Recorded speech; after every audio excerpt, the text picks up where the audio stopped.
우리 이 시간 앞뒤 양옆으로 한 번 더 인사했으면 좋겠습니다. 주일 후 3일 동안 안녕하셨습니까? 라고 한번 우리 서로 인사하시겠습니다. 네, 안녕하셨습니까? 네, 우리 서로 안녕하셨습니까? 하고 안부를 물으셨는데요. 우리가 인사한 안녕하십니까는 무슨 의미인가요? 말 그대로 안녕하셨냐? 탈 없이 평안하셨냐라는 뜻입니다. 아무래도 예부터 호환이나 질병, 이민족들의 침략이 잦았던 우리나라는 예로부터 안녕, 즉 무탈하게 평안하냐 묻는 것이 참 중요한 일이었던 것 같습니다. 오죽하면 안녕하세요가 인사가 되었겠습니까? 우리 신일교회 성도님들의 삶은 안녕하십니까? 평안하십니까? 네, 대답이 없으신데요. 안녕하다면 참 좋은 일입니다. 그런데 다 아시지만 우리 삶이 그렇게 안녕하기만 하지는 않은 것 같습니다. 예수 믿으면 우리 삶이 다 잘 되며 돈도 많이 벌고 자녀들도 잘 되고 건강하고 안녕하기만 하면 참 좋을 것 같은데 주일 위임 목사님 설교처럼 복음의 양지만이 있지는 않은 것 같습니다. 성경을 읽어보십시오. 하나님께서 선택하시고 부르신 인물들도 결코 그 삶이 마냥 안녕하지만은 않았습니다. 믿음의 조상 아브라함은 본토 친척 아비의 집을 떠나 하나님이 지시한 땅으로 갔는데 그 땅이 흉년이 들어 애굽으로 내려가는 일이 생기질 않나. 요셉은 좋은 꿈 다 꾸어놓고 젊은 시절 30세가 될 때까지 타국 애굽에서 종으로 옥살이로 모진 고생을 하지를 않나. 모세는 80세에 하나님의 부르심을 받아 이스라엘 백성 출애굽 잘 시켜놓고는 또 그 백성 때문에 광야에서 40년을 고생했지요. 다윗은 왕이 될 자로 기름 부음을 받고 바로 왕이 된 것이 아니라 자신을 죽이려는 사울을 피해 광야에서 목숨 부지하기 위해 겁나게 고생했었습니다. 심지어 오늘 우리가 함께 읽은 본문 속에서 만나는 주인공들은 그 인생의 안녕에 최대의 위기가 닥쳐왔습니다. 바로 죽음이지요. 주인공들은 바로 다니엘의 세 친구들이었습니다. 유다의 여호야김 왕 3년 때에 바벨론의 느부갓네살 왕이 예루살렘을 침공하여 왕족과 귀족 중 용모가 아름답고 학문 있고 재주 좋은 사람들을 많이 잡아갔습니다. 그 중에는 오늘 본문의 주인공인 다니엘의 세 친구 사드락과 메삭과 아벳느고가 있었습니다. 그들의 원래 이름은 하나냐, 미사엘, 아사랴였습니다. 이들의 이름을 보면 다 야와 엘이 들어가 있음을 볼 수 있는데 야와 엘은 하나님을 나타내는 단어로 그들의 이름은 사실 다 하나님과 관련된 이름이었습니다. 그러나 그들의 이름이 다 이방신과 관련되는 이름으로 계명이 됩니다. 마치 일본이 과거 우리나라를 점령하여 창씨계명을 하였던 것처럼 그들의 이름도 이방신들과 관련된 이름들로 다 바뀐 것이죠. 그러나 이름은 바뀌었을지언정 하나님에 대한 신앙의 정절은 지켰던 그들에게 하나님께서는 넘치는 학문과 지혜를 주셨고 그들은 바벨론 지방들을 다스리는 관료가 되었습니다. 그랬던 그들에게 오늘 본문의 모진 시련이 찾아옵니다. 바벨론의 느부갓네살 왕이 바벨론 제국의 권위와 왕인 자신의 위엄을 드러내기 위해서 바벨론 도선 남쪽 그리 멀지 않은 두라 평지에다가 높이 60규빗, 너비 6규빗의 금신상을 세웠습니다. 한 규빗을 한 50cm 정도로 잡으니 높이 60규빗이면 약 30m 높이로 지금으로 따지면 아파트 12층 정도의 높이입니다. 지금이야 높은 건물이 많지만 그 옛날엔 정말 압도되는 어마어마한 높이의 금신상이었을 겁니다. 그리고 그 금신상의 낙성식 날부터 나팔과 피리와 수금과 사면금과 야금과 생황과 및 모든 악기 소리가 들리면 즉 화려한 오케스트라의 부부 과과과과 하는 소리가 나면 그 신상 앞에 절하도록 명령을 내렸습니다. 누구든지 절하지 않는 자는 맹렬히 타는 풀무불 즉 용광로죠. 그 가운데에 던져 넣을 것이라는 살벌한 조건도 빠지지 않았습니다. 자, 만약에 여러분이시라면 이 상황에서 절을 하시겠습니까? 안 하시겠습니까? 다니엘의 세 친구는 어땠나요? 제가 만일 당시 세 친구 옆에 있던 관료였다면 이랬을 거예요. 와, 땀마 진짜 어마무시하고 대단한 금신상이구만. 어이구, 이보게 악기 소리가 나오는구만. 빨리 절해야지. 이복의 사드랑 메삭 아벳느고 빨리 절 안 하고 지금 뭐 하고 있나? 자네들 죽고 싶어 그래? 빨리 절하게. 뭐 하느라 지금 꼿꼿이 서 있는 겐가? 이러면서 막 옆에서 호들갑을 떨었을지 모릅니다. 네, 아시다시피 다니엘의 세 친구들은 그 상황에 허리를 꼿꼿하게 펴고 절하지 않았습니다. 다니엘은 그럼 어디 갔나요? 아마도 다니엘은 왕궁에서 집무를 했기에 낙성식에 온 왕 대신 왕궁을 다행히 지키고 있었을 겁니다. 그러나 지방관리인 세 친구들은 낙성식에 꼼짝없이 참석할 수밖에 없었던 것이죠. 절을 하지 않는 세 친구의 모습을 본 갈대아 사람들, 즉 바벨론 사람들이 왕에게 참수합니다. 전하, 저놈들이 감히 음악이 나오는데도 절을 하지 않습니다요. 업이 벌하여 주시옵소서 하면서 참수하는 것이죠. 뭐라? 감히 내 명령을 어겨? 뚜껑이 막 열리려는 이 느부갓네살 왕이 그래도 제국의 왕 체면이 있죠. 참을 인자를 다시 한번 새기며 말합니다. 너희에게 딱 한 번 더 기회를 주마. 이제라도 준비해서 절하라. 그렇지 않으면 너희를 모두 저 영광로에 집어넣을 것이다. 너네가 믿는 신에게 의리 좀 지키려는 모양인데 너희를 내 손에서 건져낼 신이 있겠느냐라고 윽박을 지르는 것이죠. 그러나 역시 우리가 잘 아시다시피 세 친구들은 당당히 거부합니다. 화가 머리끝까지 난 느부갓네살은 풀무불을 평소보다 7배나 더 뜨겁게 하라고 합니다. 아주 최대로 뜨겁게 하라는 거죠. 그리고 군대 중 용사들에게 명령해서 세 친구들을 결박해 불에 던져 넣습니다. 불이 얼마나 뜨거운지 세 친구를 던져 넣은 용사들이 그 불길을 견디다 못해 타 죽을 정도였습니다. 지옥불과 같은 불길이었습니다. 그리고 결과는 어땠습니까? 다 아시지요? 네, 그들이 전혀 타지 않고 불 가운데로 걸어다니는 것이 목격됩니다. 그리고 한 명 더 신들의 아들과 같은 형상의 네 번째 사람도 보입니다. 느부갓네살 왕은 풀무불 입구 쪽으로 다가가 그들에게 나오라고 말했고 머리털도 겉옷 빛깔도 타지도 변하지도 않은 세 친구가 걸어 나왔습니다. 이 무슨 말도 안 되는 기적이란 말인가? 느부갓네살은 사드락과 메삭과 아벳느고의 하나님을 찬송하라고 말합니다. 하나님께서 그들을 구원하셨습니다. 끝까지 신앙의 정절을 지킨 그들은 기적과 같은 도우심을 받았고 더욱 높은 자리에 올라갔습니다. 이 얼마나 해피엔딩입니까?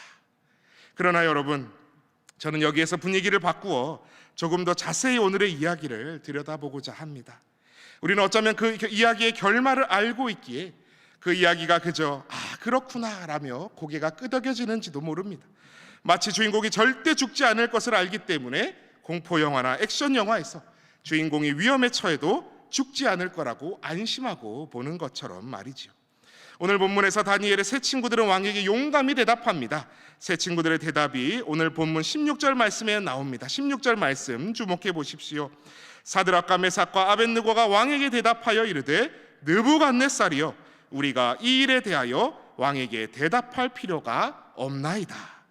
느부갓네살이여, 이제는 아예 대놓고 왕을 이름으로 부릅니다. 죽음을 각오한 것이죠. 우리가 대답할 필요조차 없다고 이야기합니다. 17절을 보십시오. 왕이여, 우리가 섬기는 하나님이 계시다면 우리를 맹렬히 타는 풀무불 가운데서 능히 건져내시겠고 왕의 손에서도 건져내시리이다. 하나님이 능히 우리를 풀무불에서도 왕의 손에서도 건져내실 능력이 있으십니다. 그러나 그들은 바로 다음 18절에서 명백히 이야기합니다. 우리 18절 말씀을 우리 한 목소리로 봉독하시겠습니다. 18절입니다. 시작. 그렇게 하지 아니하실지라도 왕이여, 우리가 왕의 신들을 섬기지도 아니하고 왕이 세우신 금 신상에게 절하지도 아니할 줄을 아옵소서. 아멘. 그렇게 하지 아니하실지라도, 우리가 저 풀무불 안에서 그냥 죽더라도 왕이여, 우리가 왕의 신들을 섬기지도 아니하고 왕이 세운 금신상에도 절하지 아니할 줄을 아십시오. 아니, 거기서 죽으면 새드 엔딩이지 않습니까? 그러나 그들은 우리가 그곳에서 죽더라도 우리는 하나님에 대한 믿음을 버리지 않겠다고 이야기합니다. 죽음입니다. 여러분, 우리의 인생에서 닥쳐올 수많은 험난한 산 중에서도 최고봉으로 보이는 그 높은 금신상만큼이나 높아 보이는 그 공포의 산이 그들의 눈앞에 있었습니다. 개인적인 삶의 종말이 그들의 눈앞에 놓여 있었습니다.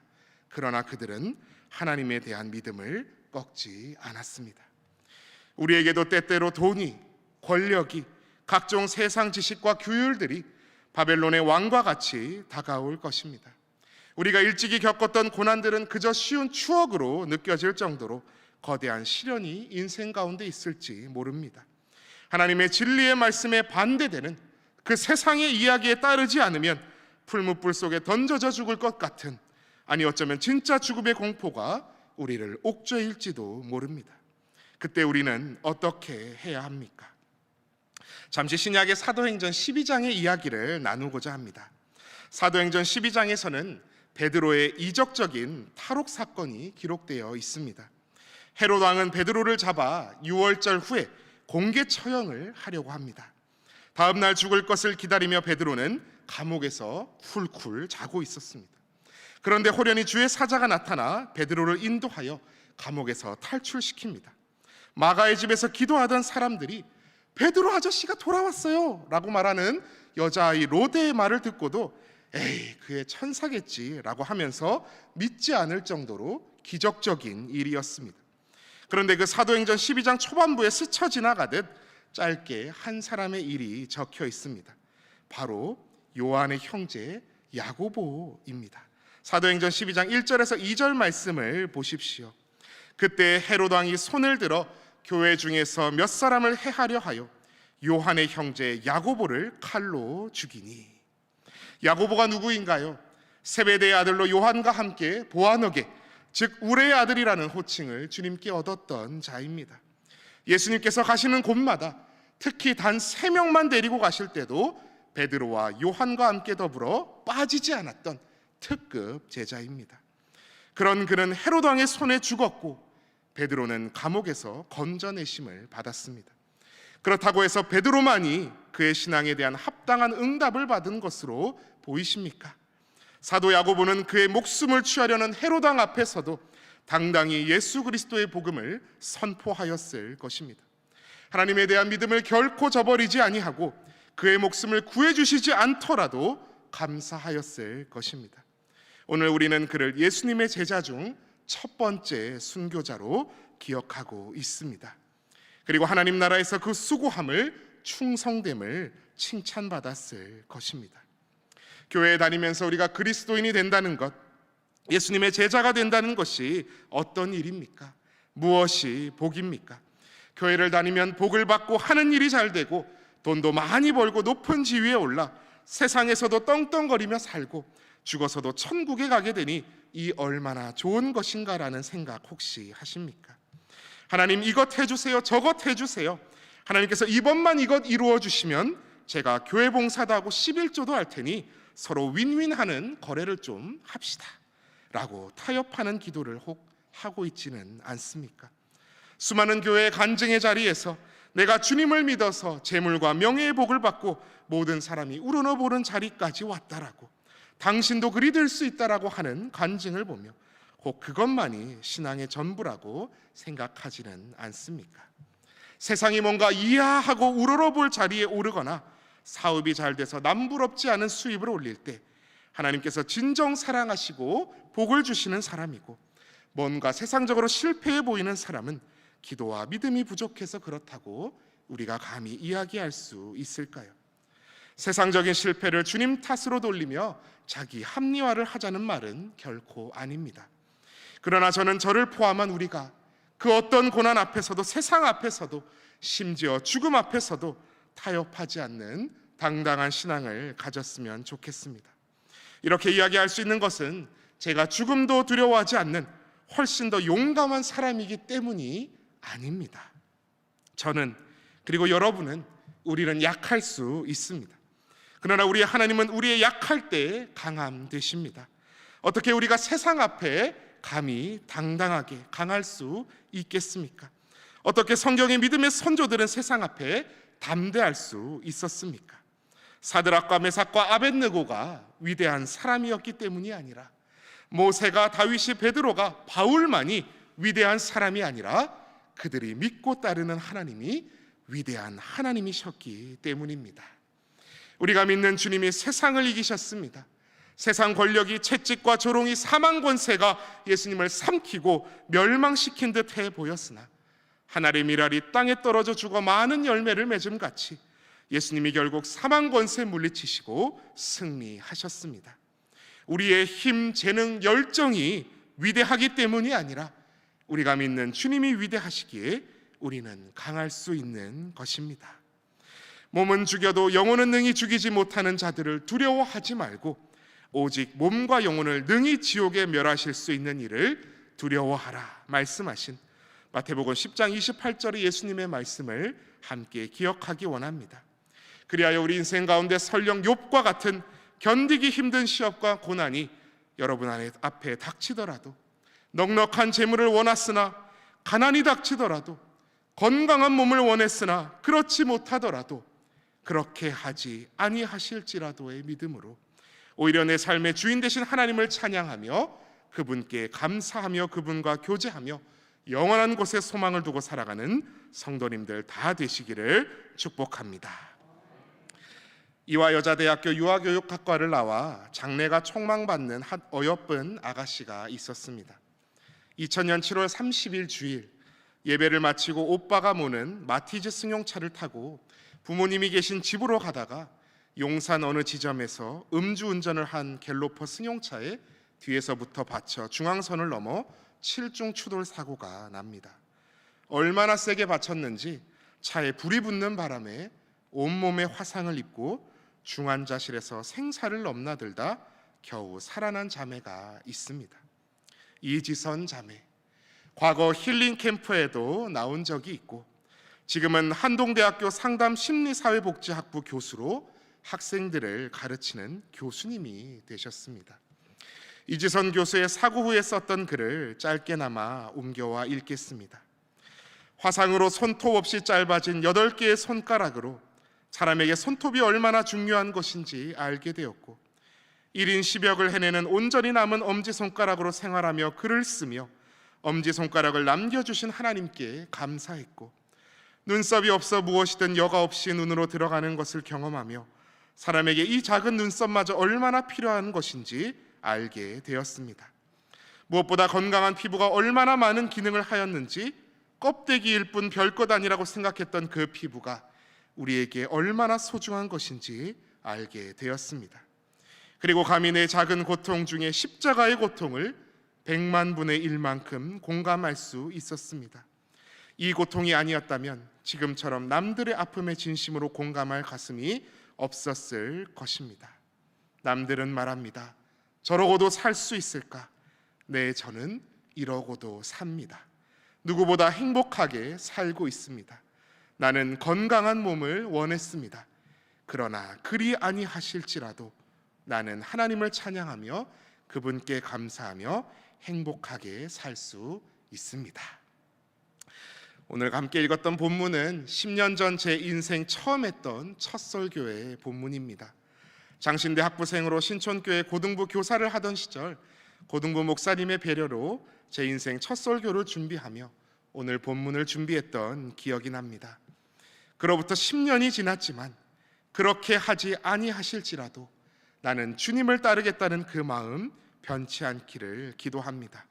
설령 주님 믿다 좀 손해봐도 주님 앞에 정직하게 살았으나 돈이 좀 모자라더라도 주님을 기쁘게 전하다 미움 좀 받더라도 심지어 내 건강까지 잃게 되더라도 나의 구주 되시는 주님만이 나의 유일한 찬양이요 기쁨이요 자랑이 되기를, 그리고 그런 모든 사랑하는 신일의 권속들 다 되시기를 축복합니다. 이 시간 오늘 말씀 생각하시며 우리 함께 기도하기 원합니다. 사랑의 하나님 아버지, 저희는 믿음의 기도는 병든 자를 구원한다는 그 신유의 능력을 믿습니다. 하나님의 사랑을 받는 자들의 영혼이 잘됨 같이 범사가 잘된다는 것을 믿습니다.